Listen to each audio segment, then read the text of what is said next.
Republican senator from Arkansas and member of the Armed Services Committee, or as Cokie calls, the new guy, Senator Tom Cotton. How are you doing? Good to have you here with us. Good to be back on with you.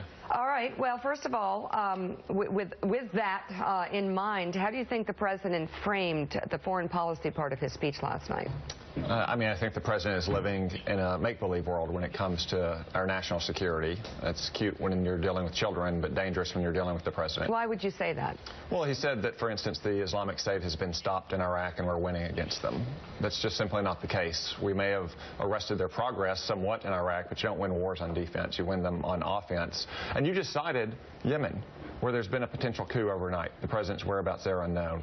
Just 4 months ago, President Obama cited Yemen as an example of a successful counterterrorist strategy. I could go through a list of things that he has done, but tell me what you think he should be doing, given the fact that that you think that this is being sorely misguided here. Well, what are we missing? Well, first off, our strategy against the Islamic State is severely lacking. What should it be? There should be a lot more bombing runs being conducted. We need to have forward air controllers on the ground to make those bombing runs effective. And if our generals and our admirals say that we need to have special operations forces on the ground to supplement the local forces. So we should be at war right now.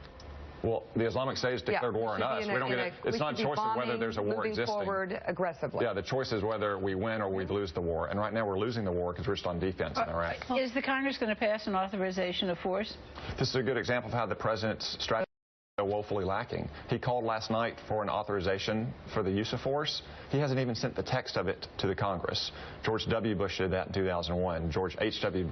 Bush did that in 1990. He can't even define the contours of the request he wants to make because he doesn't want to conduct this war. You know, the president said last night that he needs an authorization, whereas before he said he doesn't need an authorization, and that line was not in his prepared remarks. Do you think that he needs an authorization? Well, I think it would be politically helpful for the Congress to go on the record that we want to defeat the Islamic State. We endorse the president's goals that he laid out. He just doesn't have a strategy right now to achieve those goals. But the Islamic State is currently cutting the heads off of Americans, and they're trying to attack us here and around the world by inspiring people through social media and other means. We are at war with the Islamic State. That's a fact. The choice is not whether we are at war. The choice is whether we win or we lose the war. What do you say to the American people who are sick of this? Who ever since we went into Iraq the second time and 10 years of war in Afghanistan, what do you tell them? Well, the Arkansans I represent were very, very scared about the Islamic State. And I think if you look at most polling, it shows that one of the top priorities of the American people is that we defeat the Islamic State and we defeat radical Islamist terror. At the cost of another, 5,000 lives. No one's how many countries should we be engaged in right now, realistically, if the strategy? We have no army in Iraq. The Iraq army is a mess. We can't arm the Kurds because the Turks are in our way. We are struggling. I agree with your view on the Iranian negotiations with a country you can't deal with.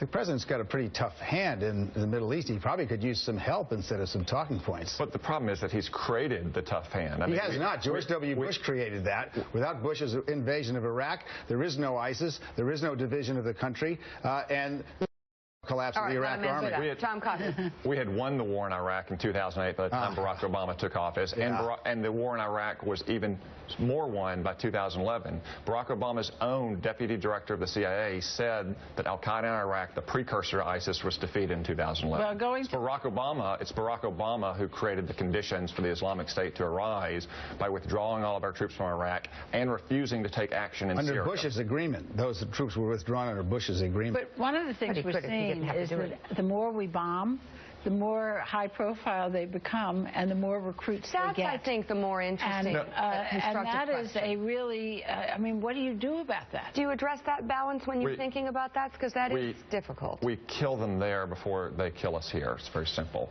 The more we bomb, if we're killing terrorists, the safer we are. But if we're recruiting more terrorists, aren't we just replenishing the They're recruiting right now because the Islamic State is on the march, because it is appealing to young radical Muslims all around the world who are going there to fight, to include from the West. Osama bin Laden said in the 1990s, when people see a strong horse and they see a weak horse, they root for the strong horse. And right now, America looks like the weak horse in the world. Okay, I think there's a lot of people who agree with what you have to say, and it is the debate. Just before you go, what are you going to ask my dad today? Are you okay? Can I help you? Do you have questions for my dad and Brent Special Scowcroft? pleading here. I'm going to ask him if he thinks that we're safer in the world today than we were 6 years ago. I think you should, actually.